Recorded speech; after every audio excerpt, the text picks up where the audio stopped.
नमस्कार मंडळी, पुन्हा एकदा आपल्या यश अँड मॉम चॅनलवरती तुम्हा सगळ्यांचं खूप खूप मनापासून स्वागत. थंबनेल पाहिला तुम्ही, अगदी बरोबर आहे. उकळत्या पाण्यामध्ये आज आपण पोहे घालून भन्नाट चवीची अशी एक मस्त रेसिपी बनवतोय. ज्यांना कधी घरामध्ये असे पोहेचे बरेच पदार्थ खाऊन बोर झालेले असतात, तर त्यांच्यासाठी असं काहीतरी चटपटीत बनवून द्यायचं की पुन्हा त्यांनी विचारलं पाहिजे की कधी एकदा बनवतोयस हा पदार्थ. त्यासाठी तोंडाला जर एखाद्याची चव नसेल तर नक्की हा पदार्थ तुम्ही त्यांना बनवून खाऊ घालू शकता. रेसिपी सुंदर आहे, सोपी आहे, झटपट होणारी आहे, त्यामुळे रेसिपी संपूर्ण पहा. त्यासाठी बघा, आपल्याला सुरुवातीला 1 कप प्रमाणामध्ये पोहे घ्यायचे आहेत. आता तुमच्याकडे वाटी असेल तर वाटीचं प्रमाण सेट करा, जर कप नसेल तर काही हरकत नाही. 1 वाटीच्या मापाने तुम्ही पोहे घ्यायचे, चाळून घ्यायचे, साईडला ठेवून दिले की आपल्याला कढईमध्ये एक तांब्यावर पाणी छान उकळून घ्यायचं आहे. पाणी उकळते तोपर्यंत आपण एक छोटंसं वाटण बनवून घेणार आहोत. तर एक मिक्सरचं भांडं घ्यायचं, त्याच्यामध्ये आलं घालायचं अर्धा इंच, त्याच्यानंतर लसूणच्या 5-6 पाकळ्या घालायच्या, 5-6 मिरच्या घालायच्या हिरव्या तिखटवाल्या, 1 चमचा जिरं घालायचं, 1 चमचा धने घालायचे. छान असं जाडसर वाटण बनवून घ्यायचं, साईडला ठेवून द्यायचं. गरम पाणी झालेलं आहे, छान उकळलेलं आहे. उकळी आली की पटकन त्याच्यामध्ये पोहे घालून घ्यायचे. गॅस लगेच बंद करायचा, झाकण ठेवायचं आणि एक 5 मिनटं आपल्याला याच्यावरती झाकण ठेवून असेच पोहे याच्यामध्ये ठेवायचे आहेत. नंतर पहा, इथे आता तुम्हाला दाखवते मी, या पद्धतीने आपलं वाटणसुद्धा तयार झालेलं आहे. आता हे जे पोहे आहेत तर ते आपण काय करायचं आहे, एका चाळणीवरती पूर्णपणे पाणी निथळून घ्यायचं आहे, गाळून घ्यायचं आहे. आता हे आपल्याला छान पसरवून घ्यायचं, पूर्णपणे पाणी याचं सेपरेट झालं पाहिजे आणि पूर्ण पोहे कोरडे झाले पाहिजेत. तर चमच्याने थोडंसं पसरवून घेतलं की पोहे पटकन थंड होतात. आता हे थंड झाले की आपल्याला एका बाउलमध्ये काढून घ्यायचे आहेत. तर आता हे पहा, जे पाणी आहे ते साईडला करून द्यायचं आणि हे पोहे आपल्याला एका बाउलमध्ये सेपरेट करून घ्यायचे आहेत. तोपर्यंत मला सांगा, आपल्या चॅनलवरती कोणी नवीन असेल, अजून सबस्क्राईब केलं नसेल तर नक्की सबस्क्राईब करून घ्या आणि त्याच्या पुढील बेल आयकॉनसुद्धा प्रेस करा, म्हणजे आपले छान छान व्हिडिओ तुम्हाला रोज पाहायला भेटतील.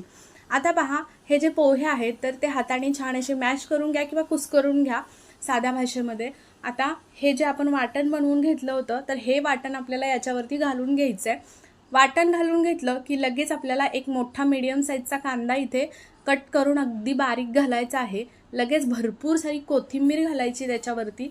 अर्धा चमचा हळद पावडर घालायची आहे.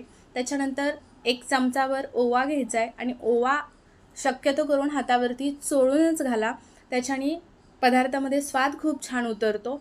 चवीनुसार मीठ घालायचं. त्याच्यानंतर त्याच्यामध्ये काही पीठं घालायचे आहेत. तर त्यामध्ये आपण 1 कप गव्हाचं पीठ घातलं आहे सुरुवातीला आणि 1 कप इथे मी बाजरीचं पीठ वापरलेलं आहे. तुमच्याकडे बाजरीचं पीठ नसेल तर तुम्ही ज्वारीचं पीठसुद्धा वापरू शकतात. आता इथे बाजरीचं मी वापरलं आहे कारण आता थोडीशी पाऊस पडत होता आणि थंडीसुद्धा होती, तर त्यामुळे आता थंडीसुद्धा चालू होईल थोड्या दिवसामध्ये. तर बाजरीचं पीठ आवर्जून असेल तर वापरा तुम्ही, कारण शरीराला याच्यातून उष्णता भेटते.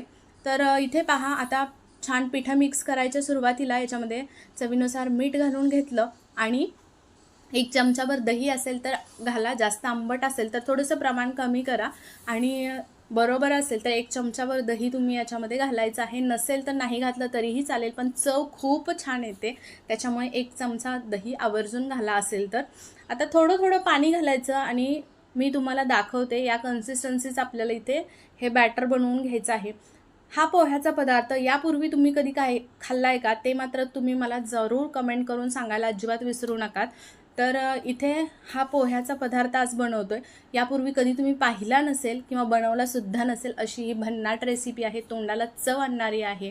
आता हे जे बॅटर बनवून घेतलं आहे तर हे मी तुम्हाला इथे दाखवते, या पद्धतीनं बनवून घेतलेलं आहे. जास्त घट्टसुद्धा नाही किंवा जास्त पातळसुद्धा नाही, तर या पद्धतीने हे बनवलेलं आहे. साईडला ठेवून दिलं. एक कॉटनचा कपडा किंवा मग असेल रुमाल तुमच्याकडे तर रुमाल ओला करून घ्यायचा, पळपटावरती हंतरून घ्यायचा आणि त्याच्यानंतर थोडंसं अगदी पाणी हातावरती घ्यायचं आहे आणि ते त्या रुमालावरती टाकून द्यायचं आहे, म्हणजे जो आपण त्याच्यावरती पीठ ठेवणार आहे तो भाग छान अगदी व्यवस्थित सेट होईल. यासाठी आपल्याला थोडंसं पाणी टाकून घ्यायचं आहे. तर पहा, इथे आता एक चपातीच्या आकाराचा गोळा काढून घ्यायचा त्याच्यातील आणि 4 बोटांच्या मदतीने आपल्याला इथे छान असं हे थालीपीठ थापून घ्यायचं आहे. आता व्हिडिओत दाखवल्याप्रमाणे 4च बोटं वापरायचे आहेत आणि या पद्धतीनं थापून घ्यायचं. तर तुम्हाला जसं जमेल तसं तुम्ही थापू शकता. आता मी इथे 3च बोटं वापरलेली आहेत विशेष म्हणजे. आणि या पद्धतीने आपल्याला छान थापून घेतलं की थोडंसं चिकटत असेल पीठ तर थोडं पाण्याचा हात लावून घ्यायचं आणि थापून घ्यायचं. होल मारून घ्यायचे किंवा मग तव्यावरती टाकल्यानंतर सुद्धा तुम्ही रुमालावरती होल मारले तरीही चालेल. आता मी सुरुवातीलाच मारून घेतले. तेल लावून घ्यायचं तव्यावरती. तवा छान गरम झाला की तेल लावून घ्यायचं. लगेच आपल्याला रुमाल हा त्याच्यावरती पलटी करून घ्यायचा आहे. रुमाल काढत असताना जर हे थालीपीठ निघत असेल रुमालासोबत, चिटकत नसेल तव्याला, तर रुमालावरती थोडंसं पाणी टाकायचं आणि लगेच हे सेपरेट होऊन जातं. जे होल होते त्याच्यामध्ये तेल घालून घ्यायचं आणि थोडंसं पाण्याचं साईडनं शिंतोडा मारून झाकण लावून एक 2 ते 3 मिनटं छान खरपूस भाजून घ्यायचं. याच्यामध्ये आपण पोहे वापरलेत त्यामुळे अगदी खमंग कुरकुरीत खुसखुशीत अगदी हा पदार्थ तयार होतो. तर इथे आता ते शेकते तोपर्यंत हे दुसरं सुद्धा आपण छान असं बनवून घेऊयात. तर या पद्धतीने आपण बनवून घेतोय. होल मारून घ्यायचे. पुन्हा एक वेळा मी तुम्हाला दाखवलं कशा पद्धतीने मी हे थापून घेतलेलं आहे. तर ह्या पद्धतीने थालीपीठ तुम्ही आपण जे दुसरं थालीपीठ घरी येतं नेहमी आपण जे वाटण बनवून जे बनवतो, ज्वारीचं पीठ, गव्हाचं पीठ, बेसन पीठ वगैरे पिठं घालून, अगदी त्या चवीचं हे पोह्याचं थालीपीठ लागतं. पण इतकंच फरक की खमंग आणि खुसखुशीत कुरकुरीत लागतं. त्यामुळे मला तुम्ही सांगा, हे थालीपीठ तुम्ही कधी यापूर्वी बनवलंय का हो? आता हे सुद्धा काढून घेतलं आणि जे दुसरं आहे ते सुद्धा या पद्धतीनं तव्यावरती तेल लावायचं आणि ते सुद्धा याच पद्धतीनं आपल्याला शेकून घ्यायचं आहे. तर आता पहा, हे दुसरं सुद्धा मी याच्यावरती घालून घेते. रुमाल टाकायचा, परत एक वेळा दाखवते. जर निघत असेल तर ठीक, नसेल तर वरतून जे रुमाल काढतो त्यावेळी थोडंसं पाणी टाकायचं आणि मग या पद्धतीनं सोडवून घ्यायचं रुमाल. साईडनं तेल आणि थोडंसं पाण्याचा शिंतोडा देऊ शकता तुम्ही. आणि जे होल आहे त्याच्यामध्ये आपल्याला थोडं तेल टाकून घ्यायचं आहे, थेंब थेंब असं. आणि नंतर याच्यावरती झाकण ठेवून हे खरपूस भाजून घ्यायचं. असं हे खरपूस भाजलेलं थालीपीठ ज्याच्या तोंडाला चव नाही त्याला नक्कीच तुम्ही हे गरमागरम खाऊ घाला.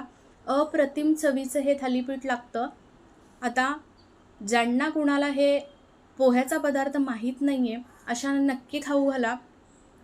परत तुम्हाला विचारतील हे पोह्याचं थालीपीठ कधी बनवतेस म्हणून. बघा, बोलताना सुद्धा माझ्या तोंडाला पाणी सुटलं आहे. एवढं भन्नाट चवीचं हे थालीपीठ इथे बनवून तयार होतं.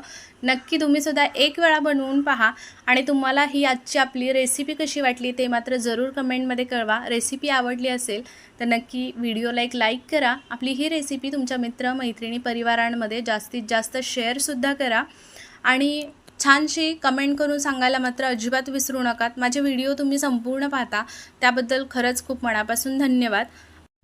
हे गरमागरम थालीपीठ तुम्ही अगदी दहीसोबत, सॉससोबत किंवा मग असं सुद्धा हिंडत फिरत सुद्धा मुलं खाऊ शकतात.